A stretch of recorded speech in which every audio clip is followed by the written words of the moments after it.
Batman was a big deal in the 90s, but what do you do when your director and star aren't keen on returning for another bite at the cherry? You replace them, with the result being a film that, while it sold a lot of tickets and a lot of toys, it's a bit like housebreaking a new puppy. Cute, but more often than not covered in shit. Batman Forever.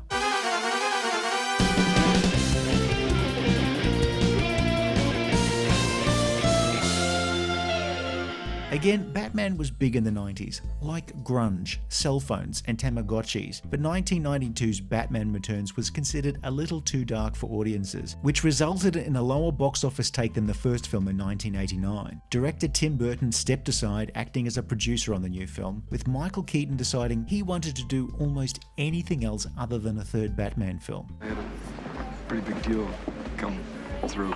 Follow-through action. Joel Schumacher joined the project as director, which is not a director you'd normally associate with a summer blockbuster, and he began to shape a movie intended to be much more fun than the last film, while at the same time completely ignoring any lessons from Batman Returns. Like that film, the new movie would feature several of Batman's more popular foes, but there would also be a new love interest for Batman and a sidekick. Batman Forever is a title that's fairly generic, but at least it wasn't just called Batman 3, and it would look and feel very different from before, with new music and a focus on more outlandish designs, and a story that does look like you dosed up kids at a 7th birthday party with 2 sacks of sugar and got them to write the first draft of the movie.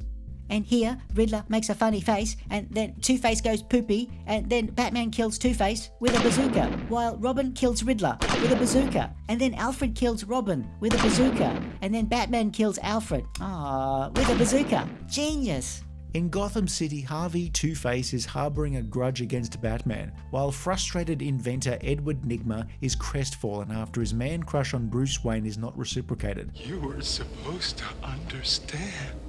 And he vows to get revenge with his new alter ego, The Riddler. The two, or was it three, team up to defeat Batman using Riddler's mind-controlled TiVo. Meanwhile, Bruce Wayne is dealing with his new ward, Dick Grayson, whose parents were killed by Two-Face, and he's also trying to work out the deal of Chase Meridian, a psychologist who's thirsty for Batman. Well, let's just say I could write a hell of a paper on a grown man who dresses like a flying rodent. And makes Glenn Close and Fatal Attraction seem somewhat misunderstood. If you want a more detailed look at the plot, you're out of luck because it's not a really amazingly labyrinthine web of twists and turns. It mostly plays out fairly simply, but by the end, you've realised the film is so noisy and flashing that there's actually very little to the story. Someone heard the word duality and then put that as a thing for everyone. Batman and Bruce Wayne, Edward and the Riddler, both sides of Two-Face. But they forgot to extend this to Chase, and she has just the one dimension. You're trying to get under my cape, Doctor? A girl can't live by psychoses alone. Val Kilmer was cast as Batman and Bruce Wayne straight after his career best performance as Doc Holliday in Tombstone, reviewed here. Here he plays Batman and Bruce more or less identically, and neither is particularly dynamic. Whether a sedate Batman was an acting choice or Kilmer was just sedated, who can tell? Only a high-frequency carrier wave beamed directly into the brain could create such images. Yeah, and you wish you thought of it. Kilmer seems to be acting in almost a completely different film from almost everyone else. The car, right? Chicks love the car. Kilmer and Schumacher did not get on, and gossip regarding Kilmer being difficult to work with was widely reported. 2 against 2 are better odds. It may seem like I'm piling on Kilmer. He's genuinely had some rough years in terms of his health, and if you can, watch the doco about him, Val. Kilmer was also the star of 2 of my favourite 80s comedies, Top Secret and Real Genius, which is secretly the best 80s teen comedy. But this, unfortunately, is a video about Batman Forever. This is not good. Nicole Kidman as Chase Meridian is also not putting forward her best work, which is possibly down to a script with as much depth as a really thin piece of paper with Real Housewives transcripts printed on it. Kidman and Kilmer have a few scenes that try to make the film feel slightly more intelligent. You know the drill, psychoanalyzing the protagonist, which was a very popular 90s pastime. Black rubber. But in the end it comes across as a fairly flat melodrama, which is totally at odds with the rest of the film / extended toy commercial. And now Batman finally has his sidekick, Robin. Doesn't Batman ever kiss the girl? Dick Grayson, usually referred to as Master Dick, Master Dick! is an orphaned acrobat with revenge on his mind. He wants to be Batman's partner in crime, which does seem an odd choice of phrase, but partner in vigilante law enforcement doesn't quite have the same zing. Dick becomes Bruce Wayne's ward, though it does seem odd that a millionaire in their mid-30s would take in a mid-20s acrobat as their ward. Well, maybe not that odd.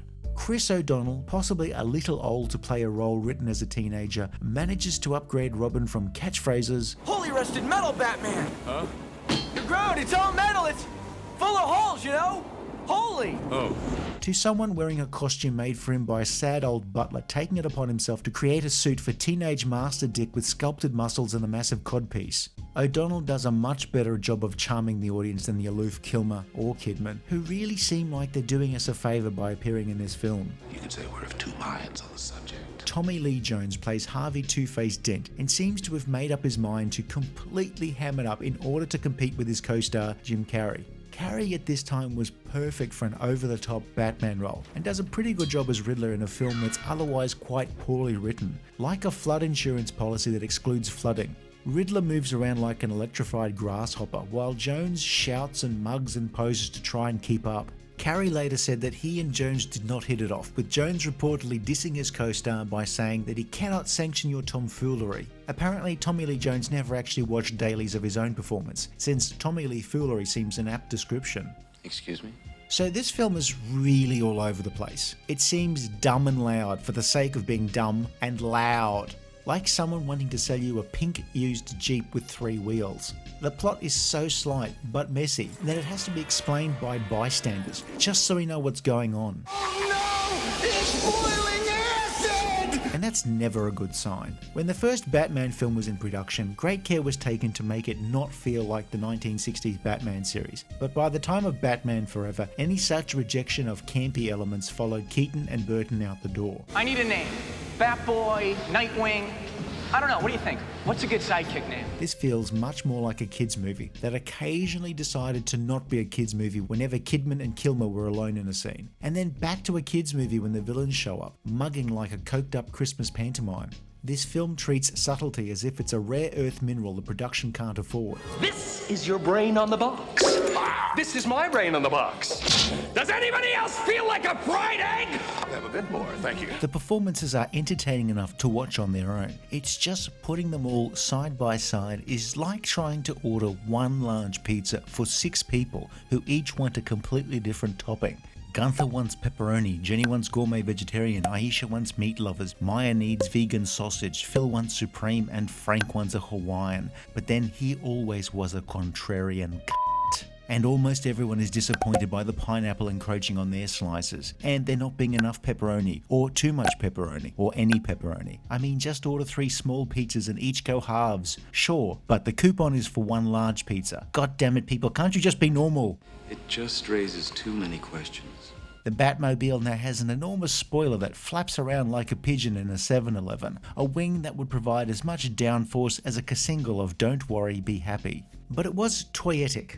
By this point, toy manufacturers were used to making a quick pile of cash by making sure they had a line of toys ready to go alongside the release of a big movie. While they occasionally bet on toy lines from movies that flopped harder than King Kong at the base of the Empire State Building, Batman was the type of film that was seen as a safe bet. By the time of Batman Forever, the studio would work that much closer with the toy licensee to ensure that the film had lots of opportunities for toys. In other words, it was toyetic, which may explain why Batman, Robin and Riddler in particular all have multiple costumes, meaning it was easier to justify multiple figures for each character, and lots of vehicles, including a Batboat that lasts on screen for about a minute before being destroyed. In any event, the toy range looks like they just made up their own designs anyway. Of course, this was the film that gave us nipples on the costumes of both Batman and Robin, since obviously someone had left the headlights on in the Batmobile, as well as a giant jockstrap cup on Robin's costume, and infamously, the first appearance of the Batbot. I can overlook a film I think is bad if there's entertainment value, and Batman Forever is just slightly below that threshold, meaning it's on the cusp of being an absolute chore to watch. O'Donnell and Carrey are the only two who come out of this film with a semi-positive impression, along with the returning Alfred, Michael Gough. The first Batman movies sought a soundtrack by Prince, sold gangbusters, so for Batman Forever, record companies threw a plethora of B-sides at Schumacher. U2's contribution, Hold Me, Thrill Me, Kiss Me, Kill Me, was a leftover from an earlier session and was released on the film's soundtrack album and as a single from the soundtrack album. But an even bigger hit was Kiss from a Rose by Seal, which had been released by the singer as a single in 1994 and did nothing, like Hanging a Right in NASCAR. Its inclusion on the movie soundtrack gave the song a second life and became the biggest song of Seal's career. The film made a lot of money and reinvigorated the franchise as it beat Batman Returns to become the highest grossing film of 1995. It was a different time. People liked crap since there were no uptight YouTube channels reviewing them, like this idiot. Batman Forever, while it feels forever, is only 2 hours long. But it's a long, interminable 2 hours, like waiting for your werewolf test results after being bitten by a werewolf. It's just barely watchable and semi-entertaining, like an as seen on TV infomercial for a one-handed mop at 4 AM after you've been on a pub crawl. But because of its success, Schumacher would be back in 2 years for another turn at bat, with O'Donnell and Gough returning, and another bat sidekick, and another group of villains, but without Kilmer, who felt sure that he would be working on bigger things. Unfortunately for Kilmer, that turned out to be Marlon Brando, which then meant there would be a third actual Batman in as many films. If you enjoyed this video, please like and subscribe, leave a comment below, or check out some of our other videos.